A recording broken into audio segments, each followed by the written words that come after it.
श्रीगुरुभ्यो नमः। क्रतुण्डमहाकाय सूर्यकोटिसमप्रभः निर्विघ्नं कुरु मे देव सर्वकार्ये सर्वदा। गुरुर्ब्रह्मा गुरुर्विष्णुः गुरुर्देवो महेश्वरः गुरुः साक्षात् परं ब्रह्म तस्मै श्रीगुरवे नमः। गुरवे सर्वलोकानां भिषजे भवरोगिणां निधये सर्वविद्यानां श्रीदक्षिणामूर्तये नमः। मूकं करोति वाचालं पङ्गुं लङ्घयते गिरिं यत्कृपातमं वन्दे परमानन्दमाधवम्।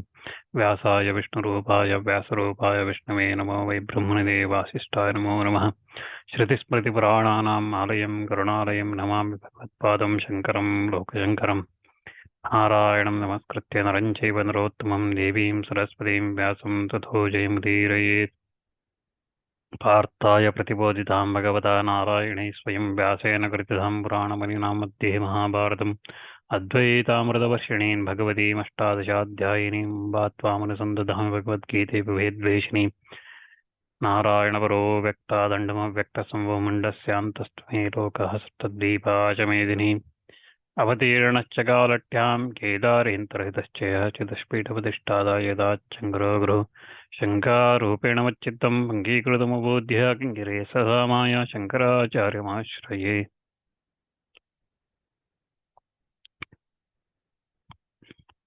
We were looking at Bhagavan's response to Arjuna's question on Sthita Prajna, the one of steady wisdom, the description of or the characteristic attributes of that person, right? So we were looking at how that person, he completely withdraws his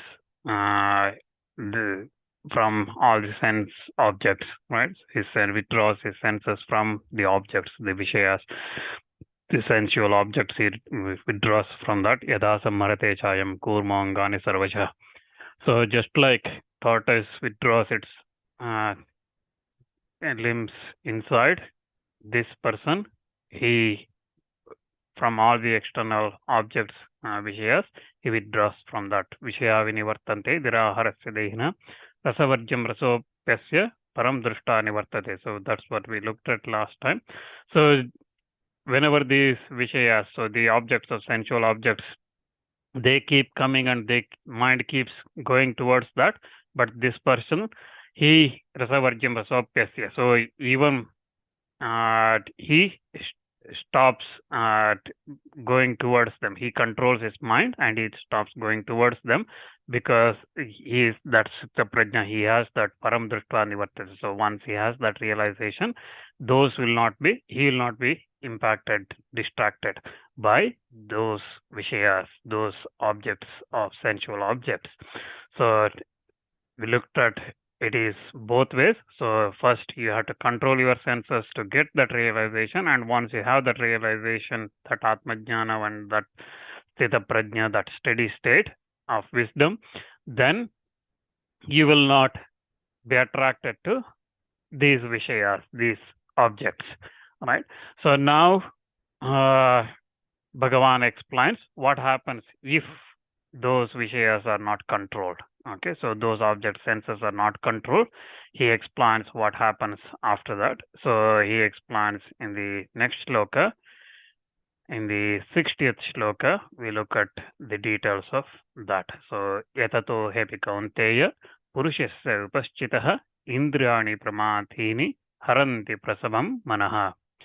So he says that because, O Arjuna, the turbulent organs violently snatch away the mind of an intelligent person, even while he is striving diligently. So even when you are trying very hard, these organs snatch away the mind.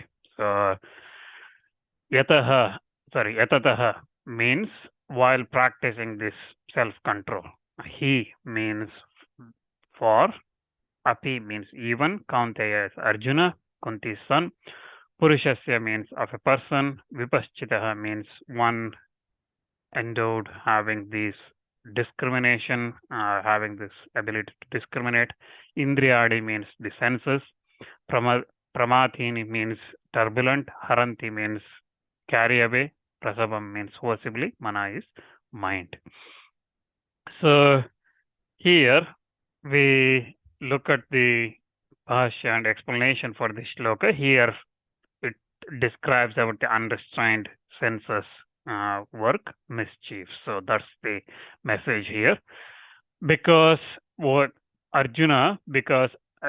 Krishna says here is, because Arjuna, the turbulent organs violently snatch away the mind of the intelligent person, even while he is striving diligently. That means repeatedly being mindful of the evils that arise from these Vishayas, these sense objects. Even while he is diligently, he is trying like the striving, he is trying diligently. Even then, these objects, these organs, violently snatched away. They snatch away the mind. So even when that, the mind snatch away. So the alternative meaning here again, Shankaracharya says that the words Purushasya Vipaschitaha of the intelligence person, that could be connected with the remote word that's there, api, that means even. So even of that person, it will be snatched away. So the word even or api here can be used both ways. So one meaning is even when one is trying diligently, these organs snatch away the mind. The other meaning is, if you use the word api with Purushasya Vipaschitaha of the intelligence person or the one trying, aware of these sensual objects and not trying to go in that direction, that such a person, even of that person, these indriyas violently snatch away his mind. Okay, so there is the word api can be used by two meanings here. One is even while he is trying diligently. Another one is even of those people, it can get snatched away by these sense organs. So the organs again snatch away. Snatch away means it again bring modifications in the mind, right? Through the moment it is again made free from, even though mind is made free from those things, it is again becomes of that intelligence person, even though he has that great discrimination of what is right, what is wrong, even while he was striving like that, while he is again and again making an effort in the form of noticing the defects of those Vishayas, those objects, even when he is trying that, it will be snatched away. So the sense organs snatch away the mind. So now Arjuna will ask, so while the preventive factor, the discrimination exists in that person, how can there be occurrence of this distraction? How can that distraction still come in such a person? That's why Bhagavan says that, he says that pramatini, the turbulent, which is again, it results in distractions, which are again able to these turbulent these distractions, they are able to overcome the discrimination that existed in that person because they are very powerful. And hence, even when the intelligent master is certainly looking on and is protective, his discrimination is present in him, the organs indeed being capable of disturbing all that, carry away prasabham. Prasabham is violently, by force they carry away the mind that has entered into that wisdom of discrimination. So again, deflecting that mind from that wisdom through purely engrossment in their own objects. So that's the meaning here. So again, the organs confound a person who is inclined towards the objects, and after confounding him, violently carry away his mind endowed having that discrimination knowledge, even when he is aware. That is, while repeatedly thinking about the evil nature of those sensual objects, even when he is aware of those things, it carry away.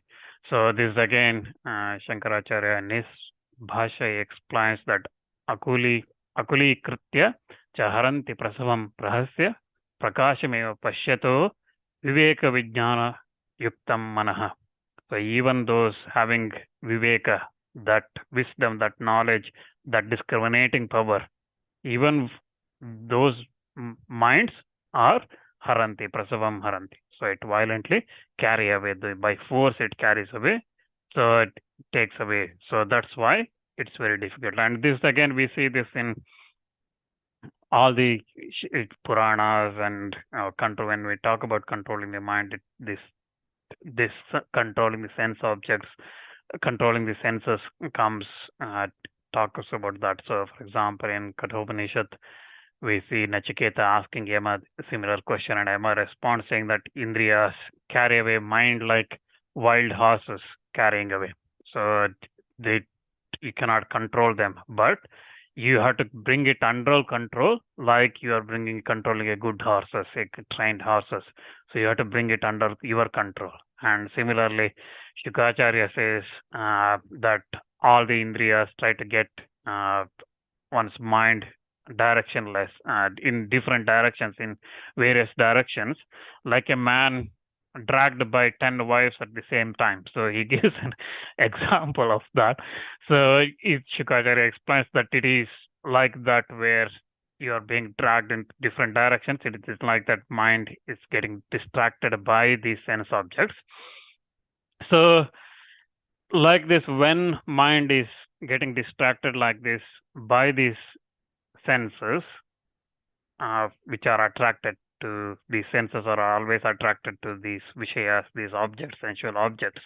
Again, sensual objects could be anything, right? So it could be something we want to see, hear, taste, touch, whatever, right? So all those sensual objects, so they drag us like that, even of the person who has this viveka, this discrimination power.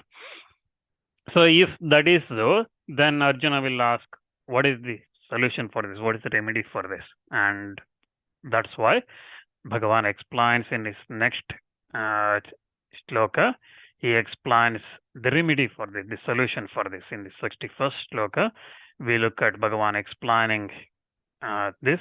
So, Tani sarvani samyamya yukta asita matpara vashehi yasyendriyani tasya prajna pratishtita. Controlling all of them, one should remain concentrated on me as the supreme.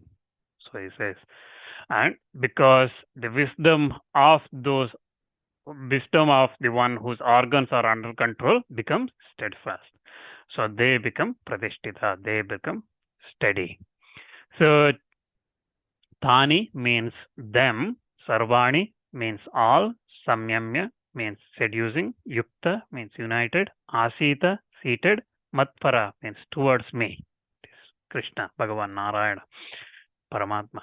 Vashe means control. He means certainly. Yasya means who, whose. Indriyani means senses. Tasya is there. Prajna means that perfect knowledge. Pratishtita means fixed, is fixed. So here Bhagavan talks about the next attribute of that Sthita Prajna. Here he talks about the devotion to the Bhagavan. Devotion to Bhagavan. So he talks about the fifth characteristic, fifth attribute of that Sthita Prajna. Again, you remember the previous four, right? So the first one is satisfaction in self, in Atma, satisfaction in Atma, Atmaneva Atmana Tushtaha. That's what we looked at in the 55th shloka, if we go back. And then the second one is, he looks at everything, pleasure and pain, same. Dukkeshu anudighamanaha sukeshu vigataspradha, 56th shloka we looked at, right? And then we looked at absence of attachment, delight and aversion, right? So, yeah, sarvatra nabhi sneha tatprapya shubhashubham nabhinandati nadveshti tasya prajna pratishtita, 57th shloka. And then the fourth attribute we looked at, he complete withdrawal of the senses from the objects, from the vishayas, right? Yada samharade charmam kurmangani iva sarvasha. So like that shloka 58th and also 59th, vishaya vinivartante. So there we looked at those sense objects, controlling those, withdrawal of that, and then also the impact or the result if one unrestrained senses, what happens, what mischief happens in the 60th shloka. Now, he describes the fifth attribute, which is devotion to Bhagavan. In explaining how to control those senses, he explains in this here, he explains the method how one can control those senses. So samyamya means controlling, having, subduing. So sarvani is all. So having controlling all of them. Tani is them. So of them. So having controlling all of them, one should remain yuktaha, concentrated. Yuktaha means concentrated. One should remain concentrated. Matparaha. So on me. So on me, who is the supreme, and he supreme, who I am Vasudeva. Shankaracharya here says that I am Vasudeva, the inmost Atma of all the beings, and I am the supreme. That's why it is Matparaha. So Aham Vasudeva Sarva Pratyagatma Paro Yasya Saha Matparaha. So because I am the supreme, so how one should remain concentrated on me, on Vasudeva, who is the supreme, inmost of all the Atmas, Sarva Pratyagatma. So he is the inmost Atma of all the beings. So that Vasudeva. So Vasudeva means he is in everywhere, right? So Vasudeva, that's the meaning of Vasudeva. So he is everywhere, and Shankaracharya here says that having that concentrated, one should concentrate on him, Vasudeva. So that's what explained here. So controlling all of them, all the organs, which are again instruments of knowledge and action. So all these organs, again, they are the instruments of knowledge and action, right? So without them, we can't gain this knowledge and action. So, and again, becoming concentrated, having mind under control, one should remain seated, asita. Here one should remain seated. One should remain free from the activity. So now the question may be asked, how are the turbulent ones, the organs, to be brought under control? Bhagavan here says Matparaha. That's the answer. So in previous shloka we said that the indriyas forcibly snatch away, right? So they snatch away the mind forcibly, even of the person who is viveka, who is having this jnana, who is a concentrated mind, who has this discrimination power. Even for him, it takes away. Now, you are saying one should remain concentrated. How do you remain concentrated? Bhagavan says, Matparaha, by accepting me as the supreme. That's why he is called Matparaha, the whom I am Vasudeva, I am alone, and I am the Atma of all the being. I am the supreme. That's why supreme, that's why Paraha. Paraha means supreme, the most excellent, the goal that everybody want to attain. The one goal to be attained, that's the one we should concentrate on. And this is again saying that he should absolutely be devoted to Bhagavan. The person should be absolutely devoted to Bhagavan and devoted to me. Me here is Paramatma Vasudeva. And so it has been said that for those, again in Vishnu Samhita, for example, we hear the same thing. For those devoted to Vasudeva, there is no evil anywhere. That's what Vishnu Samhita says. So Srimad Sutana Saraswati, in his Bhashya, he quotes the same from Vishnu Samhita, supporting this shloka, saying that Matpara here is referring to Vasudeva himself. So the idea is, again, that person should remain concentrated, thinking, I am not different from him. I am not different from Vasudeva. I am not different from Bhagavan. I am not different from that Paramatma. I am everywhere, just like him. That's what one should think. So he should concentrate on that. So, na anyoham tasmat. So Shankaracharya in his Bhashya, he says that I am not different from him. Right? So one should concentrate thinking like that. One should remain concentrated thinking like that, because the wisdom, the prajna of the one, of that sannyasi, remaining thus concentrated, thinking that I am not different from him, and thinking about Vasudeva, of that person, such persons, indriyas, the organs, are under control. Vase means under control by that practice. By such a practice, it remains under the controls. The organs come under control either by constantly thinking of oneself as not different from Atma, or by constantly mindful of the evils that results from these vishayas, these objects, sense objects. And when one is concentrated and thinking like that, and indriyas are under control, such person becomes steadfast. He becomes, he adheres to that. He remains in that state. So he remains in that state. That's the meaning here. So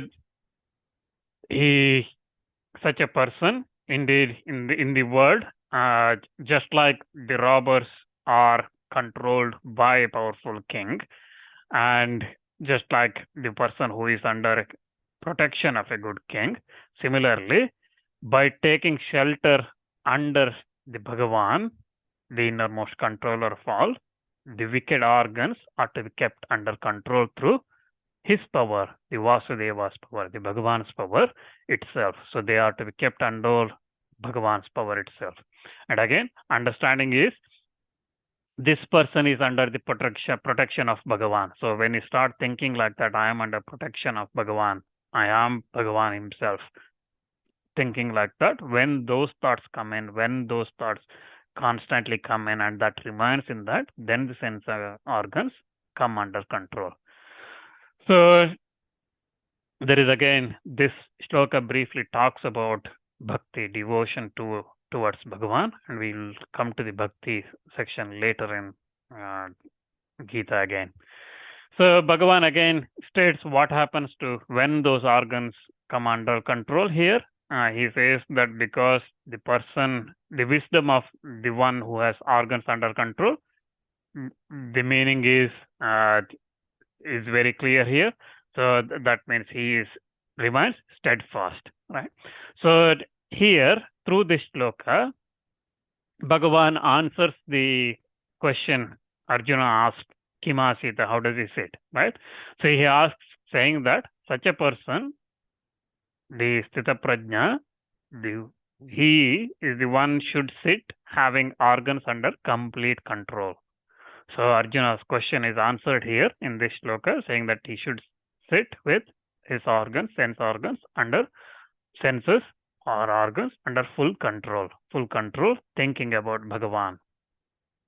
So Arjuna now might ask, is it not that the mind becomes the cause of evil through the activities of the external organs? But in the case of one whose external organs are under control, no harm even come, even if the mind is not brought under control, right? So you might think that I'm sitting idle, I'm not doing anything with my eyes, I'm closing, I'm not going to listen to anything, put a headphone, noise cancelling headphone on, okay? And then you just sit here, right? So that means my all organs are under control. So my mind may be wandering everywhere, right? So Arjuna might ask that, is it not mind which is the cause of all the evils? If it becomes the cause of all the evils through the activities of the external organs, because here so far we said that we should control mind by controlling the external organs, the senses, right? So now you're saying, Arjuna is asking, if I sit like this, closed eyes, so I can't see anything, I can't hear because I got headset, and all this, like this, all the organs are controlled. If it is come like this, if mind is not brought under control, which is then like a snake whose fangs have been extracted. So if you do like that, is it working? So because such a person becomes self-fulfilled through mere absence of external efforts, so it becomes useless, right? So the Arjuna might ask like that, anticipating this, Bhagavan states in the next two verses, the absence of concentratedness, even a man who has external organs under control gets all the evils. So he explains in that. So from the next slokas, we start thinking about the thought of sense objects is the evil source, is the source of evil. So in the next two shlokas, we learn in the 62nd and 3rd shloka, Bhagavan explains the thought of sense objects is the source of evil. So it's not just that you're sitting idle and not controlling your sense objects, external senses and organs, controlling that itself is not sufficient. You have to control your mind itself. So thought itself is source of evil. So that's why he says that Bhagavan now having stated that one who is always thinking about me attains that steady state. He says now he states that the cause of all the evils, one who is on verge of being overwhelmed, he talks about that. So we look at those shlokas next. So here again we look at two shlokas together because they explain that nature here. So dhyayate vishayan pumsa sangasteshu upajayate sangat sanjayate kamah kamat krodho bhijayate क्रोधात् भवति सम्मोहः सम्मोहात् स्मृतिविभ्रमः स्मृतिभ्रंशात् बुद्धिनाशो बुद्धिनाशात् प्रणश्यति. So these are two shlokas that explain what happens, why one should have control over mind. So the meaning of the shlokas is, in the case of the person who dwells on objects, the sense objects, there arises attachment for them, and from attachment grows hankering, and from hankering springs anger, and from anger follows delusion, and from delusion failure of memory, and from failure of memory the loss of understanding, and from loss of understanding such a person perishes. So now looking at the meaning of the words, dhyayat means contemplating, vishayan means sense objects, pumsa means of the person, sangha means attachment, teshu is to them, that is the sense objects, upajayate means arises, sangat means from attachment, sanjayate means develop, kamaha means desire, kamat means from desire, krodha means anger, abhijayate means arises. Now the 63rd shloka, krodha means anger, from anger, bhavati means comes, sammoha means clouding of judgment, delusion, sammoha means from that clouding of judgment, smriti means memory, vibramsha means bewilderment, smriti bramshat means from that bewilderment of memory, buddhinasha means destruction of intellect, and from buddhinasha, from destruction of buddhinashat means from destruction of intellect, pranashyati means one is ruined or perishes. So now Bhagavan, how this is explained, we'll look at over two shlokas. So pumsa means in the case of the person, so in the case of the person who dwells on things of the objects, the specialities, the charms imagined in them, okay, what could be, whatever that may be, the specialities of those objects. It could be a tasty food, it could be a very good music, or anything that you want to listen or you want to see, or whatever, right? Some specialities of those objects, right? That makes it think about them. Or it could be a person, or it could be an animal, or anything like that, right? So any object. So when one dwells on those, the specialities of the objects, such as sound and things like that, there arises attachment, the fondness for those things, or the love for them. And for those objects, the attachment arises. And from that attachment, from that love, so again, the attachment which feels like this is going to give me happiness, right? So that's why we have attachment to that, whatever it may be. It could be your family, it could be some object, it could be anything, right? So those attachment, because we get attached to that because we feel that that's going to give me happiness. So from those attachments grows sanjayate, means grows kamaha, the hankering, the thirst for that, the desires for that. So when that is obstructed by any quarter, so that means even that desires are obstructed, or that then the thirst is obstructed. So then from that kama, from that hankering, from that desire, abhijayate, springs krodaha. From that krodha comes, anger comes. So kama means I need this, I definitely need this, okay, because that's going to make me happy. So attachment comes there, and from attachment comes saying that I want this, and then kama is I definitely need this, and then if that kama is not fulfilled, the result is krodha, you get angry. And then once one get angry, okay, if it fulfilled, if it's not fulfilled, then we get angry. If our desires are fulfilled, then it becomes greed.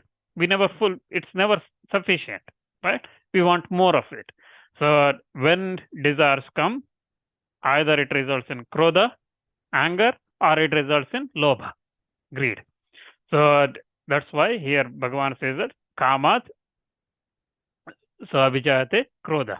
So from that desire springs anger, right? So in the case of person who is, even when he has external organs under control, dwells on mentally thinking again and again on the objects, the sound and things like that, there arises for them, for those objects, attachment, a particular kind of fondness in the form of superimposition of goodness by thinking these are greatly the cause of my happiness and things like that. So you attach to them. And from that attachment, the attachment which is of the nature of an idea, that idea of their being causes happiness to me, from those attachment grows hankering, the kama. And kama is again a particular kind of thirst in the form of may this be mine. Okay, so from that kama, from that hankering, from that desire, when it is obstructed by something, springs anger, the nature of flaring up in respect of obstacles against that hankering, that kama we have, right? Whatever the obstacles we face, it becomes anger against that. Now, from that krodha, which is in the next shloka, so from that anger follows delusion, the absence of discrimination with regard to what should be done or should not be done. So sammoha is delusion. It's the absence of discrimination, what should be or should not be done. And for an angry man, becoming deluded abuses even a teacher. So Shankaracharya here says that such an angry person, by losing that discriminating power, he even abuses everybody, even a guru. So from the delusion comes the failure of memory originating from impressions acquired from those instructions of the Śāstras and from the guru. So when one has that delusion, the mind, the failure of memory it results in smriti vibramsha. So Shankaracharya explains that Shruti Vibramsha, Vibrama, he explains as Śāstrācāryopadesha, Śāstrācāryopadesha hita samskara janitayaha smrute syat vibhramo bramshaha. So Shastra, Acharya Upadesha, so scriptures and Guru's teachings, samskara, all these things that's there in a person, all that vibramsha, so vibramo, that will become go away. Okay, so when there is an occasion for memory to rise, it does not occur. Okay, even if Guru's Upadesh is coming, for that person, it will not come. Because from that failure of that memory results in loss of understanding, intellect, so that is buddhinasha, and the unfitness of the mind to discriminate between what should and should not be done is called loss of understanding or buddhinasha. So when one mind cannot discriminate between what is good and bad, it is called buddhinasha. Karya Vishaya Viveka Yogyata Antakaranasya Buddhirnasha Uchyate. That's what Sri Shankaracharya says in his Bhashya for explaining buddhinasha. Right? So it is loss of understanding, the unfitness of the mind to discriminate between what should be done and should not be done. Karya, akarya. Visheshva Viveka Yogyata. So that your Viveka, that discriminating power is not there. So that is what called buddhinasha. So here, what we looked at here is from anger follows delusion, which is in the form of one lack of discrimination of what should be done or should not be done, and from delusion, which is the failure of memory, which is deviation, going astray from the thought of meaning of what is taught by the scriptures and the gurus, that comes, that it results in that, and from that smriti bhramsha, that failure of memory follows the loss of non-generation on the account of being obstructed by defect of accumulation of contrary thoughts. So, for example, because when the Shastras and teachers, Upadeshas have destroyed from the memory, then viparita bhavana, so contrary thoughts starts coming in the buddhi, right? So it's like you think that this is Bhagavan is, there is no Paramatma or anything, all those thoughts that come, we see a lot of people these days, right, with such thoughts. So all those starts coming in. So those thoughts coming in, that understanding, so those thoughts will not come in the buddhi, and that is called buddhinasha. So this non-duality of Atma, the Advaita thoughts will not come. So even when that understanding has emerged, it disappears on account of inability to bear the fruit. So from that loss of understanding, he perishes. Indeed, such a person, a man who continues to be himself, as long as his mind remains fit to distinguish between what he ought to and ought not to do, right? What he should and should not do. As long as he can discriminate those things, then he continues to be a man. Shankaracharya explains here. And if he can't differentiate between what should and should not do, then he should not be considered as a man. When he becomes unfit, a man is really ruined. He is pranashyati, he perishes at that time. He is ruined. So that's why when the internal organs, the sense or internal organ, his understanding is destroyed, a man is ruined, and he becomes unfit for human goal, which is attaining this supreme realization. So that's what this shloka here explains. We will look at this a little bit more in detail next time when we gather.